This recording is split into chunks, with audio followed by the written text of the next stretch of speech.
아파트는 내단열 건물이다 보니까 단열재가 다 끊겨져 있어요. 진짜. 그런 부위에 곰팡이하고 결로가 많이 예, 생기죠. 또 하자와 직접적으로 이제 연관도 있고 단열재를 사용할 때 쓰지 말아야 될 곳들이 있거든요. 기본적으로 단열하고 기밀 계획이 이루어지지 않으면 아무리 성능이 좋은 에어컨이나 보일러를 갖다 놓는다 하더라도 그 효과를 나타낼 수 없기 때문에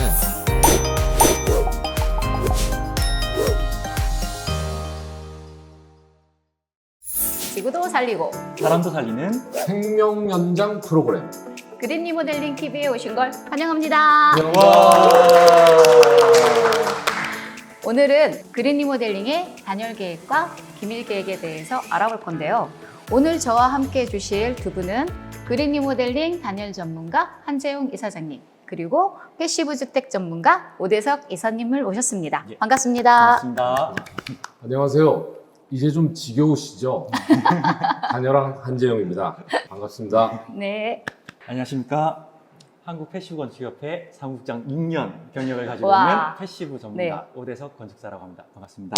안녕하세요. 오늘의 주제는 그린 리모델링의 단열 계획하고 기밀 계획이라고 했는데, 단열 계획이랑 기밀 계획은 어떤 걸 말하는 건지. 그러니까 저희 사람의 피부가 있듯이 네. 외부하고 만나는 구간에 있는 그 건축물의 부위를 외피라고 합니다. 그 외피에는 아시는 것처럼 네. 지붕, 벽체, 바닥, 요 외피, 그러니까 외기온하고 내부를 구분할 수 있는 그 부분을 저희가 외피라고 하는데요.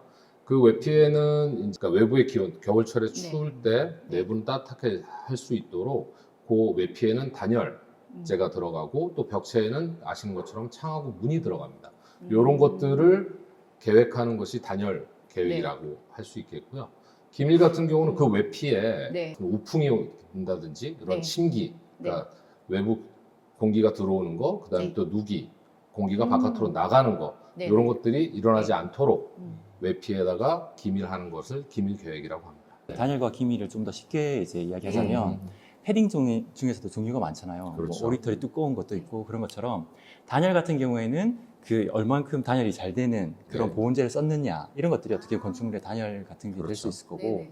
기밀은 우리가 지퍼를 쭉 열어놓고 다니면 틈새 바람이 들어오니까 거기가 아. 하나도 따뜻하지 않은 것처럼 아, 건물에서도 이제 바람이 왔다 갔다 할 수 있는 곳들이 많으면 취약할 수밖에 없기 때문에 그래서 기밀과 단열이 그만큼 중요하다라고 네. 이제 이해하시면 좋을 것 오, 같습니다. 네. 네. 확실한 구분이 됐습니다. 네. 단열하고 기밀이 우리가 일상생활에서 딱 음. 와닿을 수 있는, 그렇게 설명해 주시니까 네. 지금 시청하시는 분들도 뭐구나 하고 음. 내 집도 단열을 어떻게 하고 기밀을 어떻게 하고, 이게 좀 생각이 들 것 같아요. 네, 네. 그래서 그린 리모델링에서 여러 가지 기술 요소들이 있는데 기본적으로 단열하고 기밀 계획이 이루어지지 않으면 아무리 성능이 좋은 에어컨이나 보일러를 갖다 놓는다 하더라도 네. 그 효과를 나타낼 수 없기 때문에 그린 리모델링의 가장 그 기본적이고 가장 네. 중요한 계획이 단열과 기밀 계획이라고 말씀드릴 수 있습니다. 예. 네.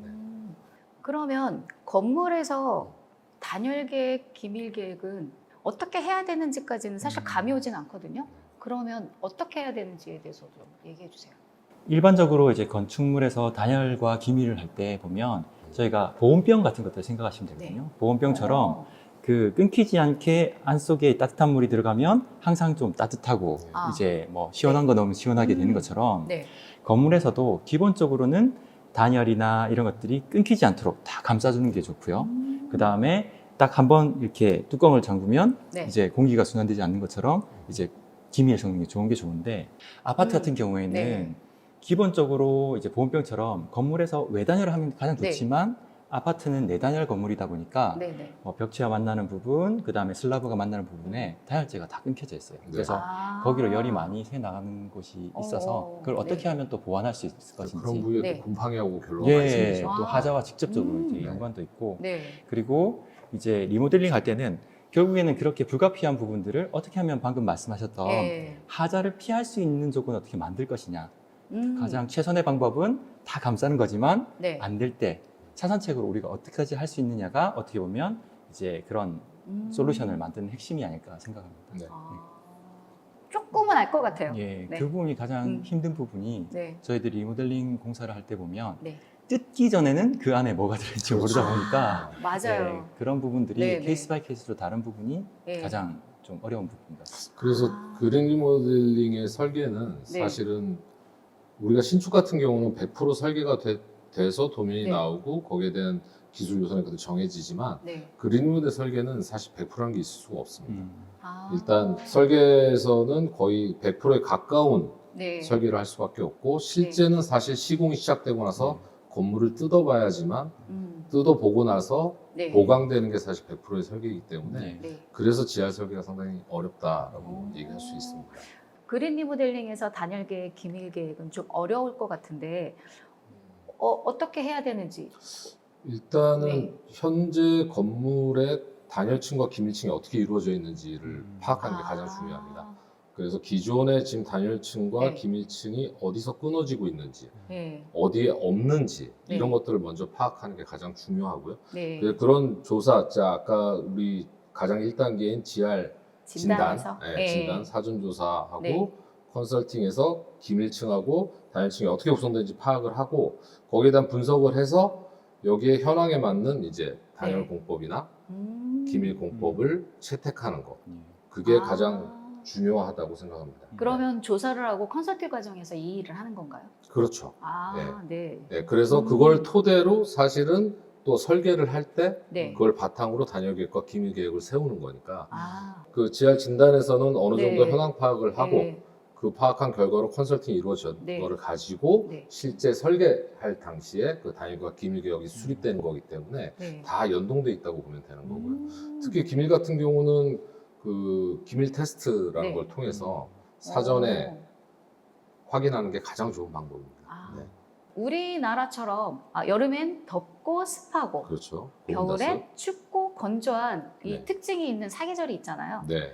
이런 환경에 맞춰서 그린 리모델링을 한다고 하면 고려해야 할 사항이 있다면 어떤 게 있는지 궁금해요. 리모델링 할 때 가장 많이 고려해야 될 부분들이 뭐냐면 일반적으로 단열과 기밀 이야기를 하면서 그냥 단열재만 생각하고 하시는 그렇죠. 분들이 많은데 우리나라가 되게 독특한 기후를 가지고 맞아요. 있어요. 네. 그러다 보니까 한겨울 같은 경우에 그 내부에 있는 네. 습기가 건조한 외부로 이제 이동되면서 네. 그렇죠. 단열재 뒤에서 결로나 곰팡이를 만들어내는 그런 것들이 있거든요. 그래서 그 단열과 그런 것들을 고려할 때는 방습에 대한 고민들이 오히려 추가적으로 우리가 돼야 될 것 같습니다.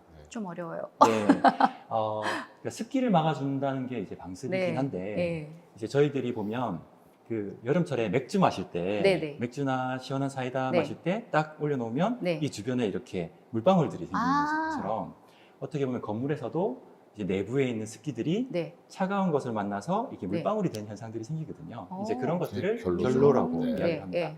그래서 그런 결로 생기는 부분들은 습도가 높다 보니까 네. 곰팡이들이 발생되고 그래서 지금 저희가 아파트 같은 경우에 네.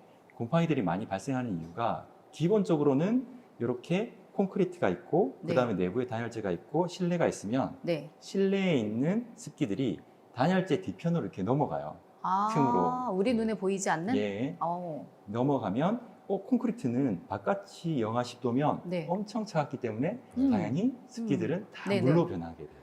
그러다 아. 보니까 뭐 곰팡이들이 네. 단열재 뒤에 엄청나게 꺼멓게 팍 이렇게 튀어나왔던 것들이 음. 틈으로 이제 나온 것만 우리가 지금 닦고 있는 거거든요. 아. 지역지를 바꾸거나. 그래서 근본적으로 새로 리모델링을 할 때면 그런 단열재 사이사이에 네. 습기가 통과되지 않도록 네네. 그다음에 그런 부분들을 방수 처리해 주는 게 되게 중요하다고 생각이 들고요. 오.